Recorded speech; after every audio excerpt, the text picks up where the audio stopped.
Hello, my name is Nikki Thompson. I'm on the board for the Association of Business Psychology.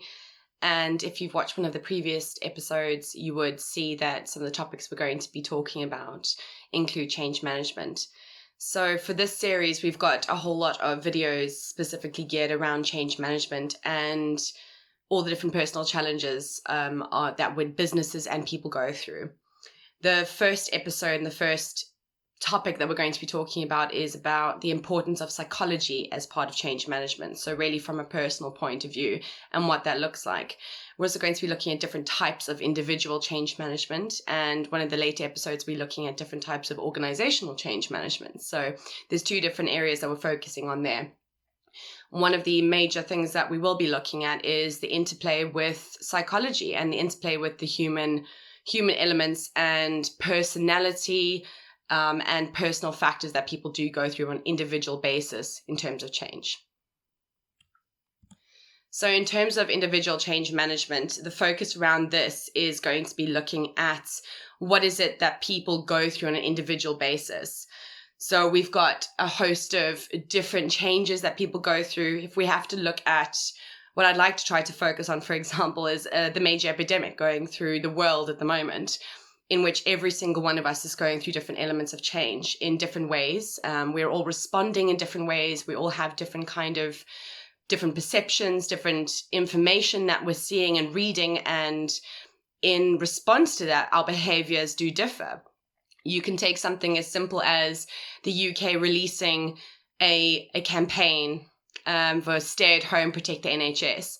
And just such a simple message and how simply people can interpret that in completely different ways. So everyone was allowed to go out for one sort of journey per day in terms of basic exercise. And even that, they had people flouting the rules or interpreting it in whichever way they could. Now, elements of that are going to be how people interpreted that change to their way of being, they changed the way of life, and how they could in part respond to that as best as possible. And change can be very difficult. We don't just switch on and off very easily. Some people can adapt very quickly, but depending on what kind of change it is, it can have a completely different significant impact in how we respond. So the four different types, we've got exceptional change management. So in this specific situation, it would usually be an exceptional change due to a single source or single kind of event. It's usually quite a big life-changing event. It could be something very traumatic. It could just be something that is really challenging someone's internal processes, their internal values, their internal motivations, which gets them to change a big chunk of their life. However, it's usually impacted and limits. It only impacts or limits to that individual person going through that massive ordeal or trauma or incident or event. So it's not something that would be something that a company would go through, I suppose, or could impact or influence onto all the individuals. It's usually quite a personal change that someone would go through. An incremental change is the sort of second topic. Now, this is a usually common way that people go through change. This would be something where it's small little baby steps at a time. So it's a gradual introduction or gradual reduction of different factors in order to create a new state of being. So going from one previous state to another. And those small steps and incremental elements enable someone to not really trigger going back into their old way of being. So usually if there's something that is presented to you very quickly in a really big way, people will respond in a way of protecting themselves and protecting their way of being and how they always have been doing things in accordance to their values, their motives, their motivations, and their attitudes. So in this kind of way, you're slowly stepping people through getting used to those sort of changes. It could be something as simple as reduction of sodium in your diet. So instead of just suddenly taking all of the salt out of your food that you add in, it's slowly taking away bits and pieces as you go along.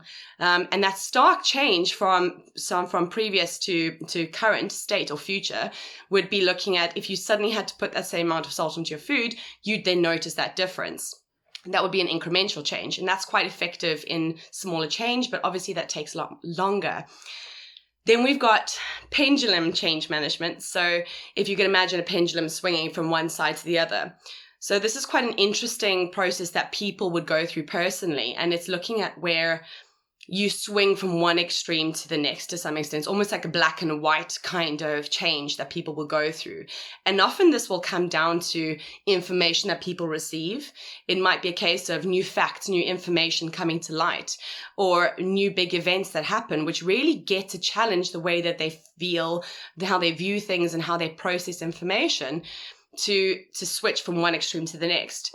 A basic example could be wanting to go shark cage diving, and thinking it's a really great way. You get to finally go swimming with sharks, let's put in inverted commas, but then finding out that actually potentially that could change the nature of the shark's behavior in the wild. And so realizing actually maybe that's something you don't want to do, and actually you have that stark complete change of what was originally quite an interesting and something you really wanted to do to suddenly changing to a completely different sense and way of being. The last one is the paradigm change. So this paradigm change from an individual perspective is the holy grail of, I suppose, what we're all trying to achieve when we go through change management. And this would be something where it is the gold standard of what we're chasing. It's where there's a complete paradigm shift in our values, our motivations, our attitudes, and then ultimately that's shaping our behaviors. So it's really sort of going from, the way I like to describe it is going from being a caterpillar to a large extent. You've got different ways of being in terms of your environment, your processes, and going through this change where ultimately you become a butterfly. You will not transition back into a caterpillar, and you will remain in that sort of butterfly, completely changed paradigm, change management space where your new ways of being are completely different. Now, this is often something where you've got a system can be modified. The change is completely internalized internally in terms of how you feel about it, how you respond to it, and how you believe in it.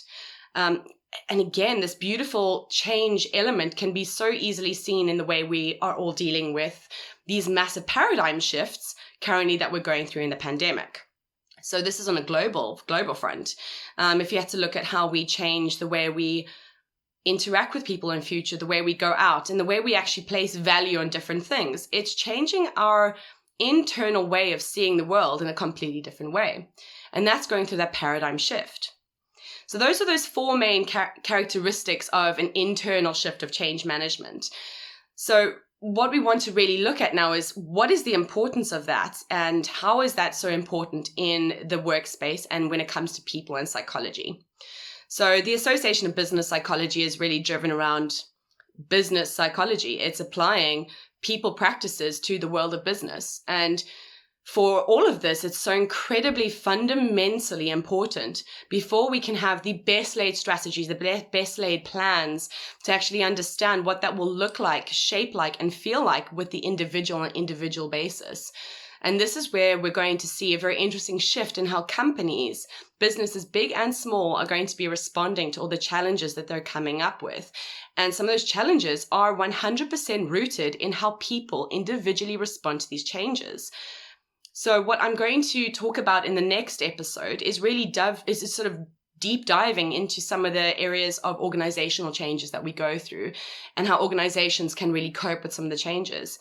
On a personal level, I'd like to challenge everyone to start thinking about how they actually go through change management, or how they in themselves individually on a personal basis, what change has looked like and felt like during this pandemic, for example, and what are the shifts internally that you've had to make. So from a value basis, from your motivations, from your attitudes, and then how your behaviors have all ultimately shifted.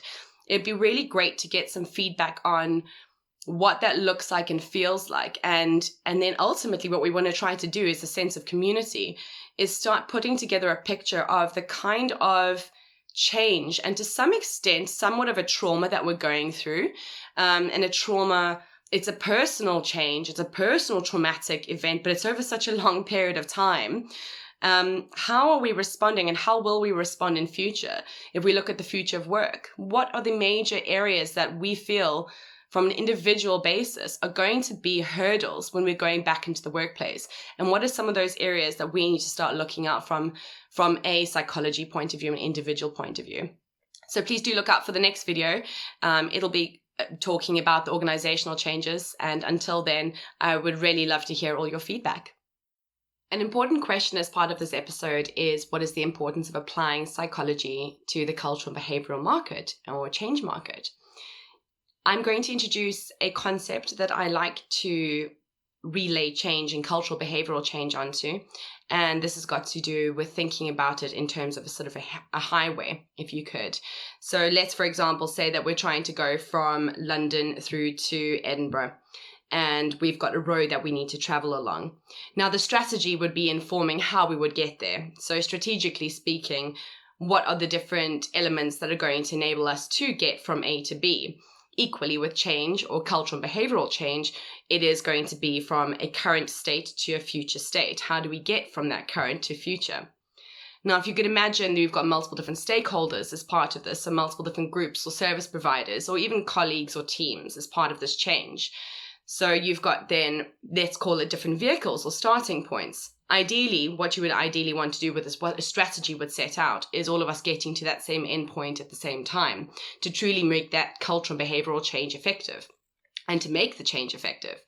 The importance of the cultural and behavioral part of that is, what vehicles are we going to be using to get from A to B? And how are we going to make sure that we're communicating along the way to ensure that we're going along the same timeline to reach that same end goal at the same time?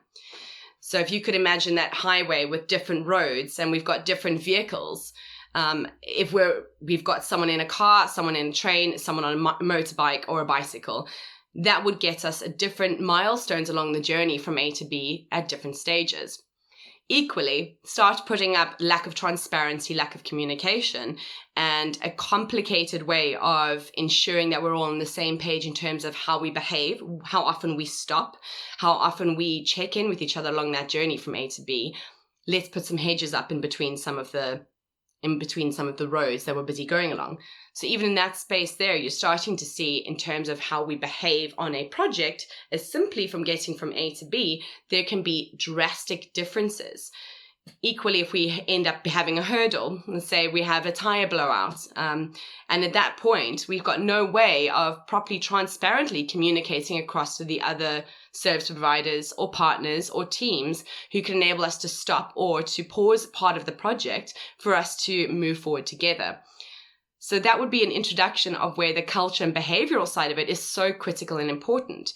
So while the strategy is the plan on how we get from A to B, that strategy has to include the behaviors, the tools and methodologies of how people are going to communicate, interact, coordinate, and collaborate together along the journey from A to B. And that would be a beautiful example and analogy I'm going to use throughout the videos of how cultural and behavioral change is so important for any organization or any of your clients.